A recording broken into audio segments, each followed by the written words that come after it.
를 입력을 합니다. 그러면 여기 홈택스 홈페이지가 있죠.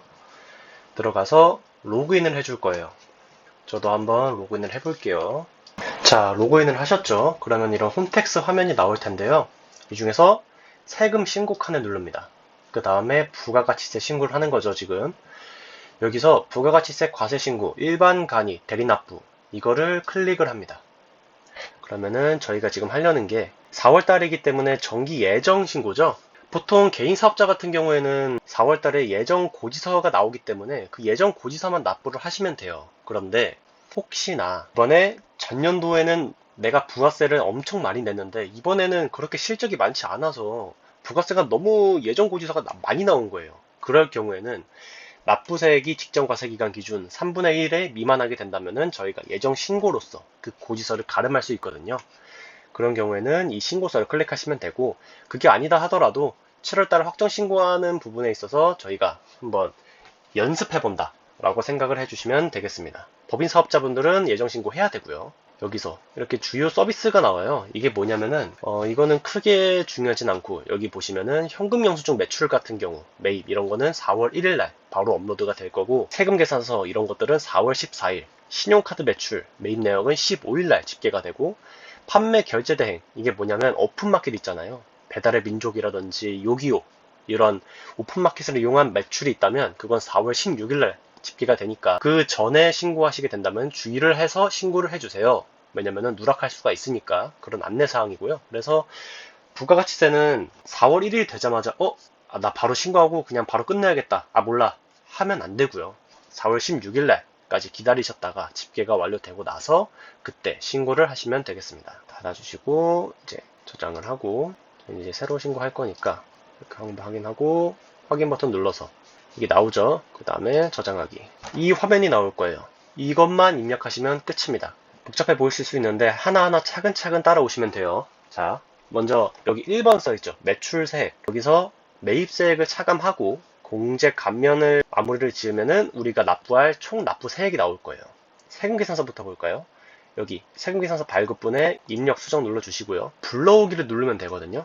이거는 아직은 집계가 안 되는데 이거를 불러오기를 누르신 다음에 그거를 이제 이쪽에 다 뜰 거예요. 그럼 그걸 입력을 하시고 입력 완료를 누르면 됩니다. 그 다음에 신용카드 매출전표 발행금액, 이것도 한번 클릭을 하시고 여기도 동일하게 조회하기 버튼 누르신 다음에 그 다음에 이제 조회 결과 집계 버튼이 있어요. 그거를 누르시고 적용하기를 클릭을 하셔야 금액이 정상적으로 반영이 됩니다. 그리고 여기 세금계산서에서 하나 말씀 안 드렸는데, 만약에 종이 세금계산서가 있었다 그러면 이거는 별도로 입력을 해줘야 돼요. 그 다음에 이렇게 다 입력을 하셨잖아요. 이 기타 부분은 뭐냐면은 건별 금액이라고 해서 이제 보통은 없으실 건데, 이제 오픈마켓 매출이라든지 이런 것들을 보시면은 저희가 이제 집계를 할 때 보면 건별 매출 금액이 있어요. 그런 것들은 이제 카드 매출이 아닌 부분이거든요. 카드 매출 같은 경우에는 저희가 이제 조금 이따 말씀드리겠지만 여기서 신용카드 매출전표 발행 공제를 받을 수가 있는데, 이 건별 매출 같은 경우에는 신용카드 발행 공제는 받을 수가 없어요.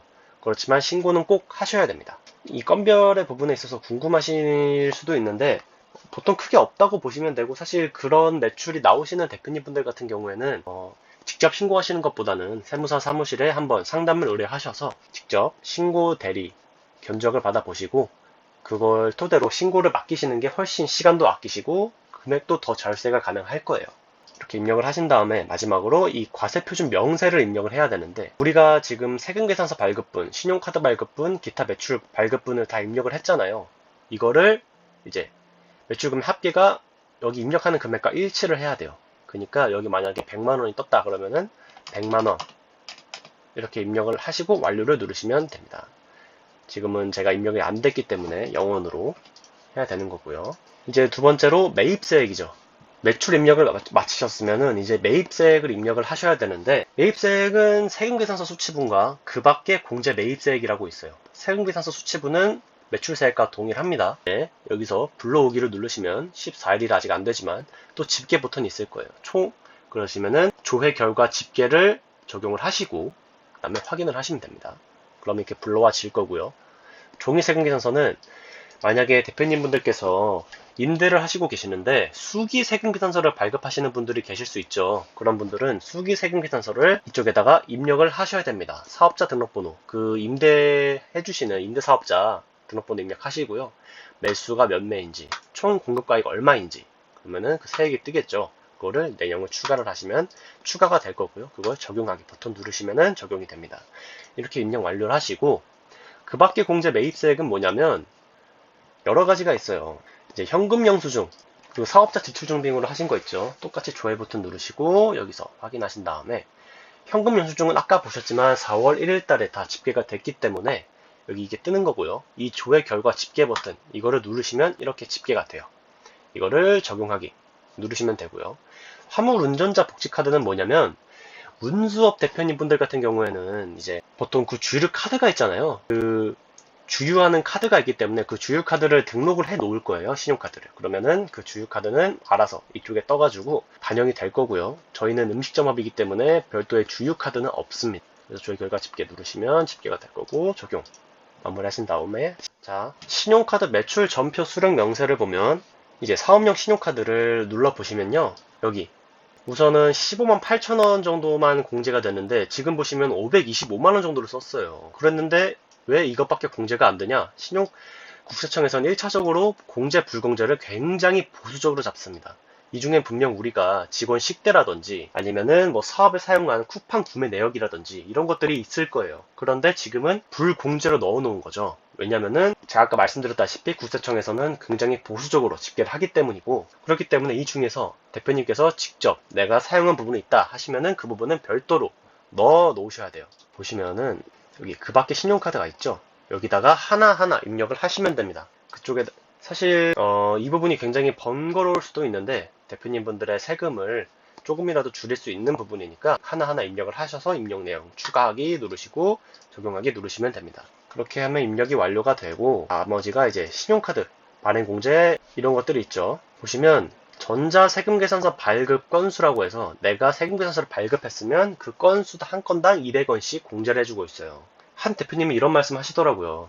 이거 200원 공제되면 그러면은 저기 100만원까지 되니까 200원 하면 내가 5,000건 발행하면 되겠네. 200원 끊어서. 안 됩니다. 네. 그러라고 만든 제도가 아니겠죠. 전자세금계산서를 발급을 권장하는 거지만 5,000건까지 발급을 권장하진 않았을 거예요. 공무원 분들도요. 국세청에서. 당연히 안 되는 거지만 웃긴 했었어요. 네. 재미난 히스토리가 있었어서 말씀드렸고 매입세액에서 한 가지 말씀 안 드린 게 있는데 만약에 음식점업 대표님 분들 같은 경우에는 또 이제 면세 품목을 구입해서 과세 재화를 팔았을 때 의제 매입세액 공제라는 게 있거든요. 그거는 여기 재고 매입세액에서 입력 수정 눌러주시고 여기에 의제 매입세액이라는 게 있어요. 이쪽에다가 총 금액 입력을 하시면 그 세액이 이렇게 집계가 될 겁니다. 그러면 그걸 토대로 반영을 하시면 되고 그러면 그 면세 같은 경우에는 세금 계산서가 아니라 계산서겠죠. 그 계산서는 어디에 있냐면 여기 기타 제출 서식을 눌러보시면 보통 크게 보실 건 없는데 보실 게 있다고 하시면은 사실 세무서 사무실에서 하시는 게 더 좋습니다. 매출처별 계산서 내가 발행한 계산서가 있다 하시면 입력하시면 되고 여기 매입처별 계산서 합계표를 눌러주시면 이쪽에서 전자계산서를 조회를 할 수가 있어요. 이렇게 불러오기를 하시면 되고 지금은 14일이 지나지 않았기 때문에 14일부터 조회가 된다 뜨는 건데 이거를 입력을 하시고 입력 완료를 누르시면 됩니다. 이렇게 하면 마무리가 되고요. 그러시면은 이렇게 총 납부하실 세액이 얼마라고 뜰 거예요. 그럼 그거를 납부를 하시면 되고 만약에 내가 환급을 받게 된다 그러면은 환급 계좌 정보 이제 여기 농협이라든지 은행을 선택을 하시고 계좌번호 내 계좌번호를 적으셔야 돼요. 법인 같은 경우에는 법인 통장 계좌번호 적으시고 이대로 신고하기 버튼 누르시면 신고가 마무리가 됩니다. 마지막으로 대표님 분들 중에서 조기 환급을 받으려고 신고하시는 대표님 분들 계시죠. 인테리어라든지 내가 시설 투자를 해서 그 금액이 커가지고 조기 환급 신고를 해야 된다. 그때는 이거를 추가로 하셔야 돼요. 건물 등 감가상각 자산 취득명세서를 꼭 입력을 하셔야 되고 그래서 내가 산 게 건물인지 뭐 기계장치라든지 자동차인지 혹은 뭐 그 밖에 감가상각 자산 뭐 인테리어 이런 게 있겠죠. 그게 내가 하나를 샀고 그게 뭐 7,700만원짜리였다 그러면은 공급가액에 7천만원 입력하시면 700만원이 따로 나오고 7,700만원이 되는 거죠. 이거를 입력을 하시고 이 세금계산서 수취분이라든지 그게 내가 세금계산서로 샀는지 아니면 신용카드 매출전표인지 이거를 입력을 하시고 저는 이거 세금계산서였어요 하면은 세금계산서 7천만원 입력을 하시고 입력 완료를 누르시면 됩니다. 그러면 이게 뜰 거예요. 귀하는 조기환급 대상인 취득명세서를 작성을 했다. 환급 받고자 한다면은 증빙자료를 제출해야 돼요. 이 증빙자료는 어떻게 제출하는지 여기 다 경로가 나와 있죠. 우리가 신고를 하면요. 신고 우측에 신고 부속 증빙서를 제출 버튼이 있어요. 이 메뉴를 클릭하시고 내가 뭐 건물 샀으면은 뭐 계약서가 있겠죠. 그리고 그 입금 내역 이런 것들을 다 보내주시면 됩니다. 이렇게 신고를 하시면 되고 여기 있죠? 신고 부속 증빙서류 제출. 이거 누르시면 되는 거예요.